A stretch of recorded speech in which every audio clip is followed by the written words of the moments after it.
로마서가요, 사실 조금 어렵습니다. 어려운 이유가 교리적인 것을 가르치거든요. 그러니까 우리 예수님을 믿은 다음에 그 예수님을 믿는다고 그래 고백한 그 후에 견고하게 기반을 닦아야 되거든요.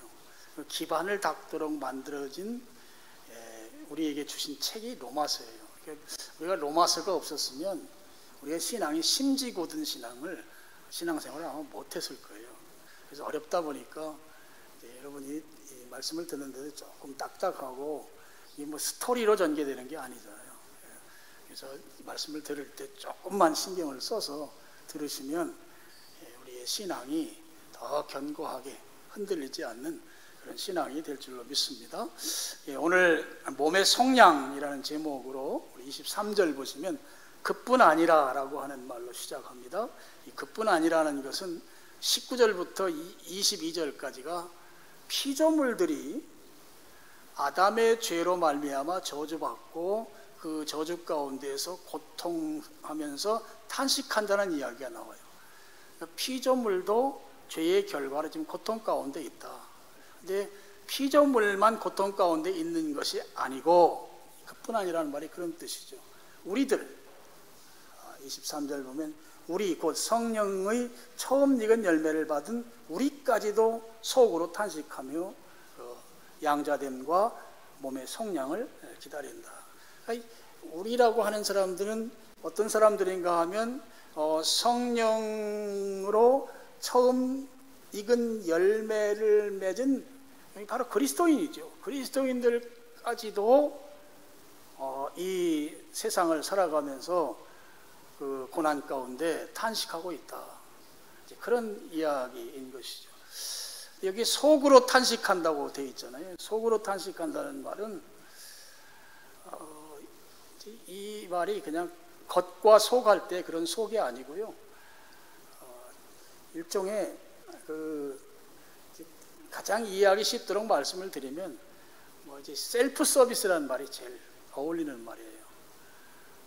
그러니까 자기 스스로 탄식한다는 말이에요. 자기 스스로, 자기가 알아서 탄식하는 걸 그냥 스스로 하는 것, 이걸 셀프라고 하죠. 그런데 지금 그리스도인들이 세상을 살아가잖아요. 그런데 세상을 살아가는데 그리스도인들의 모습이 어떤 모습인가 하면 고난 속에서 사는 모습이에요. 지금 고난에 대한 이야기가 지금 계속되는 거거든요. 그런데 여기에 속으로 탄식한다는 말은 지금 그리스도인들이 고난 속에서 힘들어하는 것이 생각했던 것보다 좀 더 지나치게 고통하고 힘들어한다는 그런 말입니다. 저 정도면 저렇게까지 힘들어할 이유가 아닌데 생각했던 것보다 더 심하게 지금 고통스러워하고 힘들어한다. 그런 의미가 속으로 탄식한다 하는 말의 의미가 되겠습니다. 그리고 우리가 또 23절에서 또 살펴봐야 될 게 하나가 있어요. 여기에 우리라고 하고 우리는 어떤 사람들인가 하면 성령의 처음 익은 열매를 받은 자들이라는 거예요. 자, 우리들 그리스도인은 바로 성령의 처음 익은 열매, 성령의 첫 열매를 받은 사람들이다 하는 것입니다. 자, 첫 열매라는 말이 나와요. 첫 열매는 의미가 다양하게 있습니다. 구약 성경에서 첫 열매는 하나님께 드리는 제물의 의미가 있어요. 구약 시대에 하나님께 제물을 드릴 때는 항상 첫 열매로 드렸어요. 그러니까 구약에서 말하는 처음 익은 열매다 이러면 그건 하나님께 드리는 제물을 비유하는 것이다. 헌물에 대한 의미를 갖고 있다. 우리 이렇게 생각하시면 됩니다. 근데 신약에 와서는 이 처음 익은 열매, 첫 열매라고 하는 의미가 세 가지로 나뉘어서 설명이 돼요. 하나는 바울이 어느 지역에 가서 복음을 전합니다. 어느 마을, 도시에 가서 복음을 전했을 때 복음을 전하고 그 지역에서 가장 먼저 예수님을 믿은 사람을 첫 열매라고 했어요. 그래서 우리 로마서 16장 5절에도 보면 에베네도라고 하는 사람이 나오는데 이 사람이 아시아에서 처음 맺은 열매다 이렇게 소개합니다. 고린도전서 16장 15절에도 보면 스데바나라고 하는 사람이 나와요. 이 사람은 아가야의 첫 열매다 그래요. 그러니까 어느 도시, 어느 지역에서 복음을 전하고 가장 먼저 예수님을 믿은 사람을 첫 열매라고 이렇게 표현한다는 거예요. 첫 열매의 의미가 이렇게 다양합니다. 두 번째로 첫 열매는 신약 성경에서 바로 예수 그리스도입니다. 예수 그리스도가 첫 열매예요. 어떤 첫 열매인가? 고린도전서 15장에 보면 잠자는 자들의 첫 열매, 부활의 첫 열매 이렇게 소개하고 있어요. 그러니까 예수님이 죽으셨다가 부활하셨기 때문에 그 부활의 첫 열매가 바로 예수님이다 그런 것이죠. 그래서 첫 열매는 예수 그리스도를 말합니다. 이제 또 하나 세 번째로 첫 열매는 바로 예수님을 믿는 그리스도인들을 말합니다. 고린도전서에 예수님이 첫 열매이면 우리는 그 첫 열매의 뒤를 따르는 두 번째 열매가 되는데, 다른 성경에 보면 예수님 믿는 그리스도인들을 첫 열매라고 소개하고 있어요. 우리 스크린에 야고보서 1장 18절 두 구절이 있는데 그 위에 성경을 같이 한번 읽겠습니다. 시작.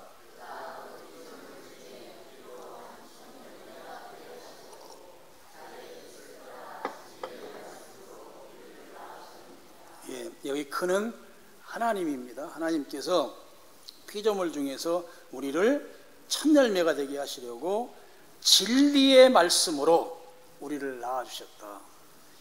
진리의 말씀으로 우리가 태어난 것입니다. 그런데 이 말씀과 연계해서 우리가 니고데모와 예수님이 대화했던 요한복음 3장 5절도 같이 보면 우리 의미를 조금 더 쉽게 파악할 수 있습니다. 요한복음 3장 5절 같이 읽겠습니다. 시작. 사람이 물과 성령으로 나지 아니하면 하나님 나라에 들어갈 수 없느니라. 자, 지금 그리스도인이 되려면 태어나야 되거든요. 태어나야 되는데 야고보서에서는 진리의 말씀에 의해서 태어나야 돼요. 요한복음에 왔더니 물과 성령으로 태어나야 돼요. 자, 진리의 말씀은 더 구체적으로 말하면 예수님의 십자가 복음입니다. 이 복음으로 우리가 태어나는 것이죠. 그리고 이제 요한복음 3장 5절에서는 이 물이라는 것이, 물은 말씀을 비유해요. 물을 세례나 침례로 이야기하는 분들, 캐톨릭에서는 그렇게 말합니다만 그런 비유는 옳은 비유가 아니고 성경의 다른 부분들을 보면 물이 바로 이제 생수로서 예수 그리스도를 말하고 또 베드로서에 보면 말씀을 말합니다. 그러니까 이 물은 바로 말씀이에요. 예수 그리스도이시고, 그리고 이제 중요한 게 성령님이죠. 그러니까 지금 진리의 말씀, 예수 그리스도의 복음과 그 다음에 성령님에 의해서 태어날 때에만 우리가 바로 거듭나게 되고 하나님의 자녀가 된다, 이제 그런 말씀인 것이죠. 그래서 우리가 첫 열매가 된다고 하는 것은 복음과 예수 그리스도의 십자가 복음과 성령님으로부터 태어날 때에만 우리가 예수님 믿는 그리스도인이 첫 열매가 될 수 있는 것이죠. 여러분, 우리는 하나님의 열매, 그러면 바로 예수님을 믿는 자입니다. 이 예수님을 믿는 것, 하나님의 열매가 되는 것, 특별히 첫 열매가 되는 것은 우리가 가진 역량이나 의지로 되는 게 아니에요. 성경에 나오는 대로 성령님께서 우리를 낳아주셔야 합니다. 출산해 주셔야만 우리가 첫 열매가 될 수 있는 것이죠.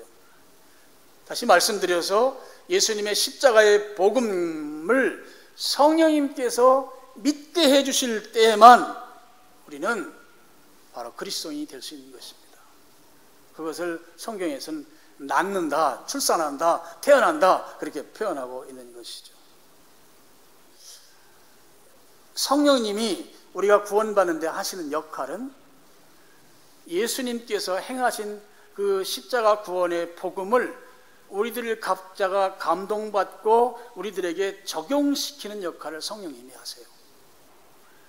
우리들 각자에게 적용시키는 역할을 하시는 그분이 바로 성령 하나님이시다 하는 것입니다.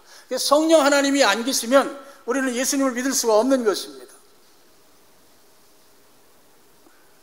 그래서 로마서 8장 23절에 그냥 처음 익은 열매라고 하지 않고 성령의 처음 익은 열매라고 이렇게 앞에다가 성령이라는 말을 붙여서 이 부분을 분명하게 이렇게 정의해 주고 있는 것이죠. 그런데 그리스도인이 고난 가운데 사는데, 현세를 살기 때문에 고난 가운데 사는 그리스도인이 지금 탄식하는 것, 스스로 탄식한다면, 속으로 탄식한다, 탄식이 좀 지나치다 하는 것입니다. 그러면서 기다리는 것이 있는데 23절에 보면 양자 될 것, 곧 우리 몸의 속량을 기다리느니라 그랬습니다.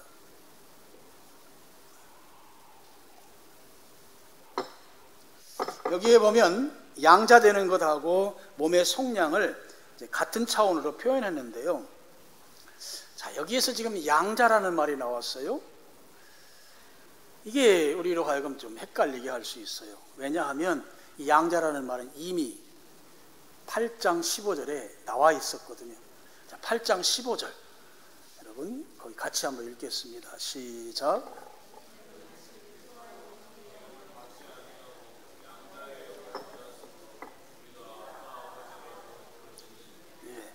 8장 15절에서 이미 양자가 된 거예요. 이미.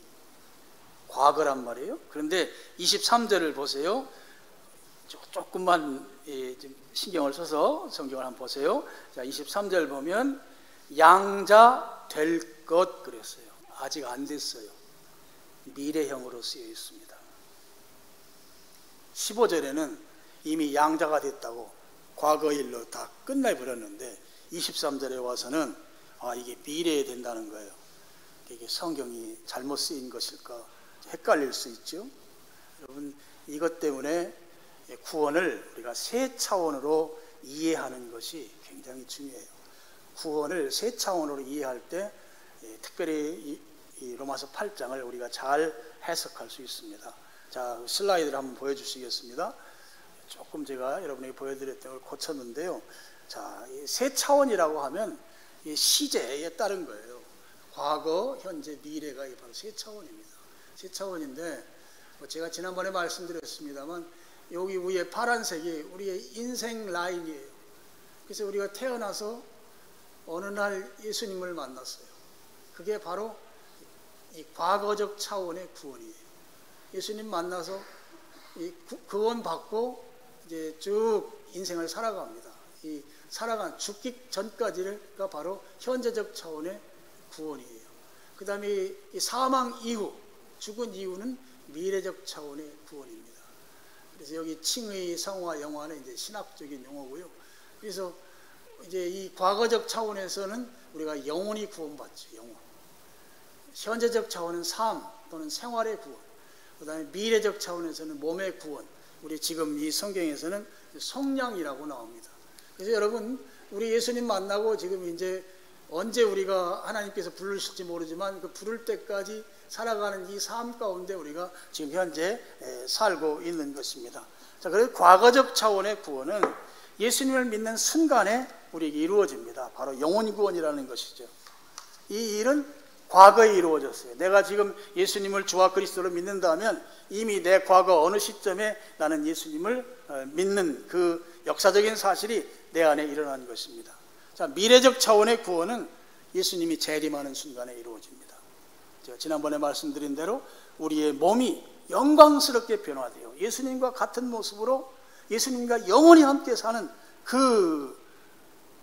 우리의 변화, 우리의 그 구원이 바로 몸의 구원입니다. 오늘 성경에는 몸의 속량이라고 표현하고 있습니다.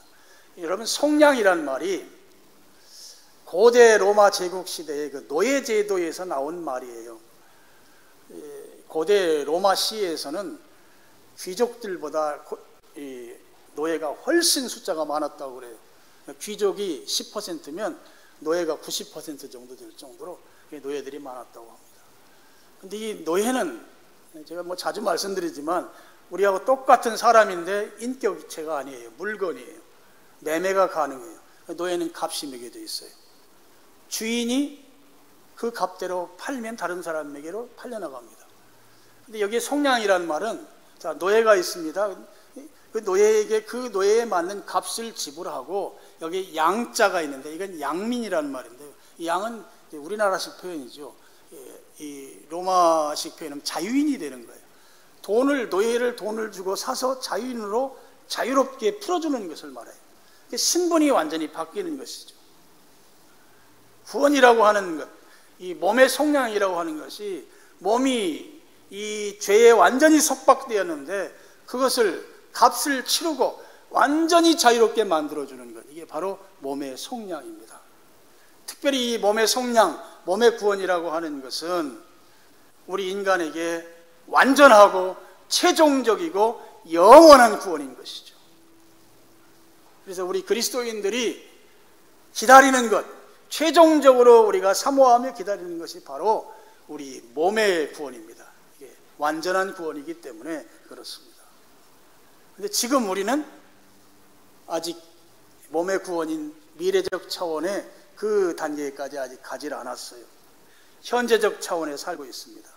현재적 차원에서 중요한 것은 시간과 공간의 제약을 받으며 살아가고 있다는 것이죠. 이 시간과 공간 속에서 우리가 살아가면서 뭘 하는가 하면 예수님을 닮아갑니다. 이걸 이제 생활의 구원, 삶의 구원이라고 그래요. 이 시간 속에서 점점점 예수님을 닮아가는 삶, 닮아가는 이 구원을 말하는 것이죠. 근데 현재적 차원에서 구원, 정말 잘 설명한 말이 이미 그러나 아직, 다음 이미 그러나 아직이라는 말이에요. 이 말은 2차 대전 이후에 신학자들이 바로 우리가 살아가는 이 삶을 2차 대전에 히틀러의 베를린을 공격하면서 그걸 이제 빗대서 한 말이에요. 프랑스의 노르망디 상륙할 때 이미 우리는 이겼다. 그렇지만 최종 승리는 베를린을 정복해야 한다. 그러나 아직 정복하지 않았기 때문에, 그런 차원에서 그런 이미지를 가지고 우리의 현재적 삶의 구원을 설명하는 신학자들이 만들어낸 정리한 그런 어구인데요. 아주 적절하다고 저는 생각해요. 자, 이미 우리는 과거적 차원에서 예수 그리스도를 믿었을 때 우리는 이미 양자가 됐습니다. 그때 우리 8장 15절에 나오는 양자 말이에요. 그때 우리의 호적 정리가 끝났어요. 법적으로 하나님께로 입양된 것이 법적으로 완전히 끝난 상태라는 것이죠. 자, 이미에서 중요한 것은 우리의 양자된 신분이 결코 변하지 않는다고 하는 것입니다. 우린 이미 양자가 됐어요. 그런데 23절에 와서 양자 될 것, 미래형으로 되어 있잖아요. 여기는 그러나 아직이에요. 미래적 차원에서 우리는 양자로서의 삶을 누리지를 아직 못하고 있어요. 양자는 천국을 상속받은 자입니다. 그래서 천국에 가서 하나님의 아들로서 누리면서 살아야 되는 그 삶이 우리 앞에 주어져야 되는데, 아직 우리는 현재 살고 있기 때문에 그러나 아직은 양자로서 하나님의 아들로서의 삶을 누리지 못하고 있다 하는 것이죠. 그래서 이 구원을 세 차원으로 이해할 때에 이런 구절들을 우리가 바르게 볼 수 있습니다.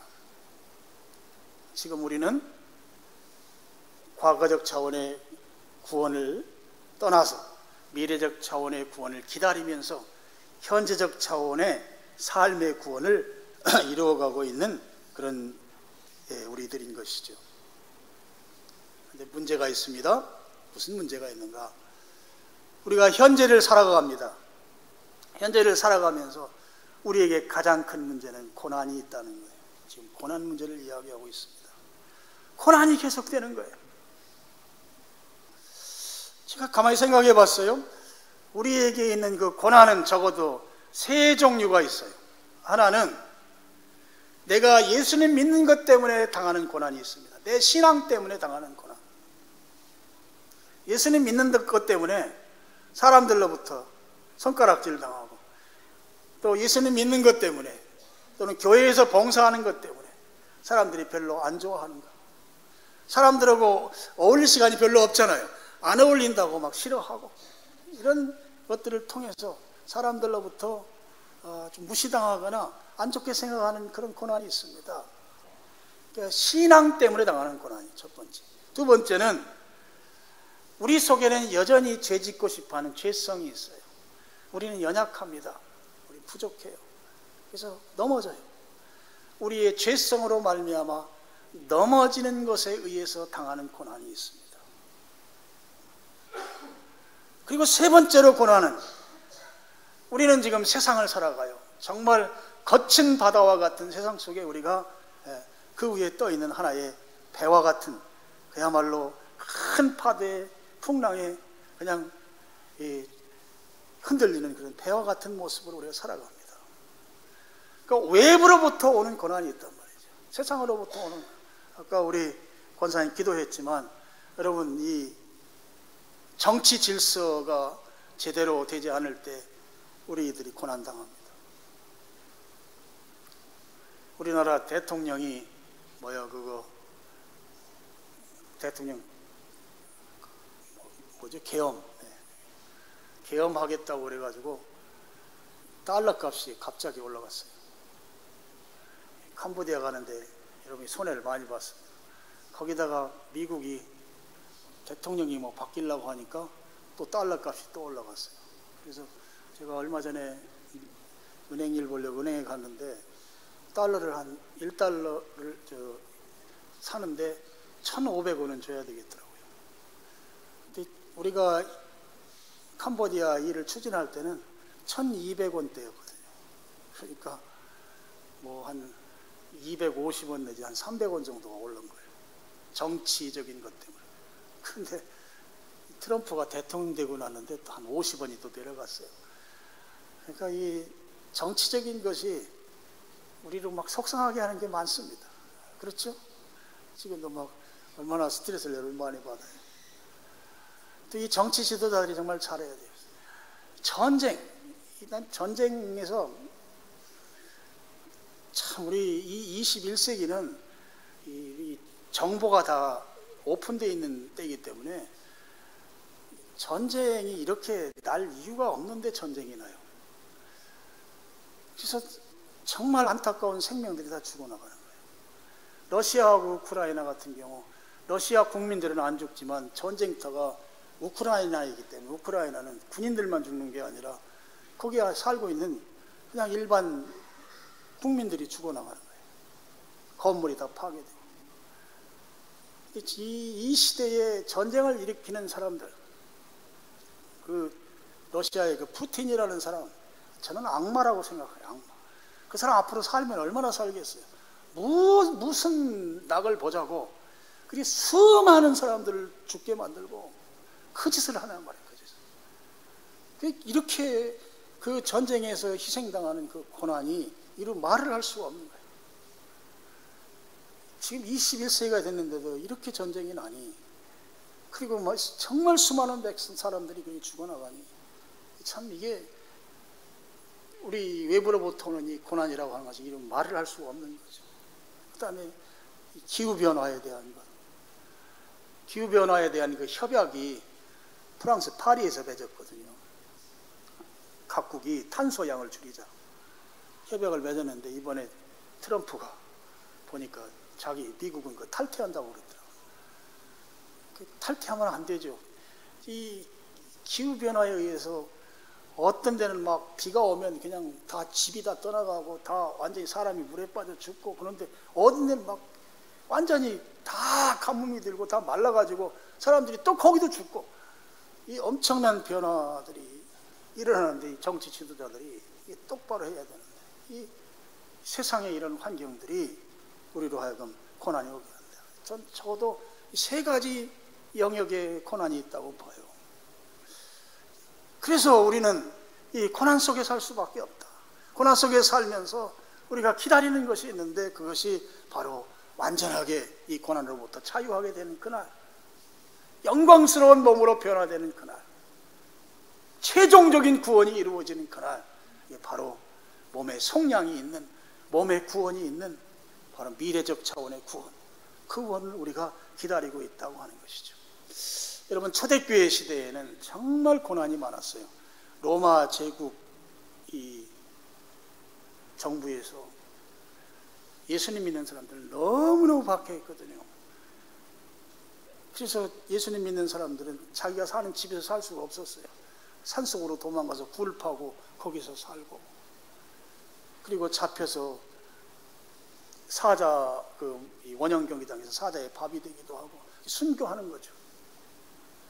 그리고 감옥에 갇히기도 하고 엄청나게 고난을 당했어요. 그래서 그 초대교회 때에 이 고난당하던 성도들이 했던 인사말이 뭔가 하면, 제가 지난번에 말씀드린 마라나타예요. 사람들 만나면 마라나타, 마라나타. 마라나타가 무슨 뜻이죠? 예? 예, 주 예수여 어서 오시옵소서. 빨리 오셔야 합니다. 미래적 차원의 구원이 빨리 이루어져야만 이 고통스러운 고난으로부터 우리가 자유할 수 있습니다. 인사말이 그거였다. 인사말이. 이따 우리가 이제 설교 끝나고 마라나타를 부를 거예요. 24절로 넘어갑니다. 24절 보시면, 자, 우리가 소망으로 구원을 얻었대요. 24절. 여기에서 우리가 무엇을 소망하는가가 중요하죠. 그 소망이 바로 미래적 차원의 몸이 성량을 받는 그 구원을 말하는 것이죠. 우리가 소망하는 것, 기다리는 것, 기대하는 것, 주 예수의 오시옵소서 하는 그것, 바로 몸의 성량, 몸의 구원을 우리가 기다린다, 그걸 소망한다 하는 것입니다. 자, 24절을 보면 우리가 소망으로 구원을 얻었음에 그랬는데요, 여기도 우리가 좀 자세히 살펴봐야 돼요. 자, 소망이란 말은 미래를 나타내는 말이잖아요. 미래, 앞으로 될 일. 근데 구원은 얻었다라고 표현해요. 과거형으로 표현되어 있습니다. 미래에 될 일인데 구원은 이미 얻었다, 끝난 것으로 표현해요. 과거형으로 표현하여. 이게 바로 성경이 강조하는, 우리들에게 야 이거 굉장히 중요해 라고 밑줄 좀 그려야 돼, 강조하는 유형 가운데 하나예요. 미래에 일어날 일이 100% 확실해요. 분명해요. 그러면 성경은 그 100% 확실하고 분명한 것을 과거형으로 써버려요. 이미 일어난 것으로. 바로 그런 표현이 여기에 24절에 나옵니다. 소망으로 구원을 얻었다. 소망은 미래인데 구원은 과거에 이미 일어난 것으로 표현합니다. 그만큼 우리에게 있어서의 몸의 구원이 앞으로 분명하게 일어난다고 하는 사실을 가르쳐주고, 그렇기 때문에 지금 고난 가운데 있는가? 그러면 그 고난의 때를 참고 이겨내길 바란다 하는 것이죠. 자, 24절 하반절을 보면, 자, 소망을 둘로 나눠 설명해요. 보이는 소망이 아니요, 보는 것을 누가 바라겠는가? 자, 소망이 두 가지. 보이는 소망과 보이지 않는 소망이 있다는 것입니다. 자, 보이는 소망은 어떤 소망인가 하면, 우리가 현재를 살아가면서 현세 속에서 이루어지기를 바라는 소망이 보이는 소망입니다. 좋은 직장에 들어가는 것, 또 많은 연봉을 받는 것, 또 내 집을 마련하는 것, 또 뭐예요? 자녀들이 잘 되는 것, 건강해지는 것, 이런 것들이 다 보이는 소망이죠. 우리가 현재적 차원의 삶을 살아가면서 꼭 필요한 것들입니다. 하나님께서는 우리가 현재 살아가는 이 현세의 삶에도 적극 개입하십니다. 그래서 우리가 소망하는 것들, 눈에 보이는 소망에 대해서도 하나님은 넉넉하게 채워주는 분인 것을 믿으시길 바랍니다. 성경에 그런 내용들이 수도 없이 많이 나와요. 눈에 보이는 소망도 하나님은 우리에게 넉넉하게 공급해 주시는 그런 하나님이시다 하는 것입니다. 그런데요, 구원을 받는 데는 보이는 소망은 소망이 아니래요. 오늘 성경에 24절에 보이지 않는 소망이 우리가 미래적 차원의 구원을 받는데 필요한 소망이라고 하는 것입니다. 자, 보이지 않는 소망은 바로 미래적 차원의 몸이 구원받는 것이에요. 몸이 속량받는 것이에요. 이것이 미래에 이루어질 것이기 때문에 아직 눈에 보이지 않는 것이죠. 그래서 보이지 않는 소망이 구원과 직접적으로 연관이 된다 하는 것입니다. 자, 25절은 23절과 24절의 결론과 같은 말씀인데요. 자, 25절, 만일 우리가 보지 못하는 것을 바라면 참음으로 기다릴지니라. 몸의 구원을 바라는 자는 어떻게 살아야 할 것인가? 자, 보지 못하는 것, 천국 상속자로서 미래에 이루어질 몸의 속량, 우리가 완전하고 최종적인 구원을 소망하며 살아야 한다 할 때에, 오늘 지금 이 땅에서 그것을 소망하는 가운데 살아가는 우리는 고난 가운데 산단 말이에요. 고난 가운데서 미래에 이루어질 구원을 우리는 어떻게 기다려야 하는가? 참음으로 기다려야 된다. 인내로 기다려야 한다는 것입니다. 여러분, 그리스도인이라고 해서 고난이 없는 게 아니에요. 그리스도인 되면 고난 없다고 가르치는 가르침은 잘못된 가르침이에요. 그리스도인에게도 고난이 있지만 낙심하지 않고 이겨내게 만드는 것, 이겨내는 것이 그리스도인의 고난입니다. 미래에 우리에게 주어질 완전한 몸의 구원을 기다리면서 고난 중에 인내함으로 고난을 이겨내는 것이 그리스도인의 구원이에요. 여기에서 여러분이 이런 질문하고 싶을 거예요. 나는 참을 힘이 없다. 너무너무 내 삶이 고난이 너무 힘들고 지쳐서 내 스스로 어떻게 그걸 인내해야 될지 모르겠다. 포기하고 싶다. 좌절된다.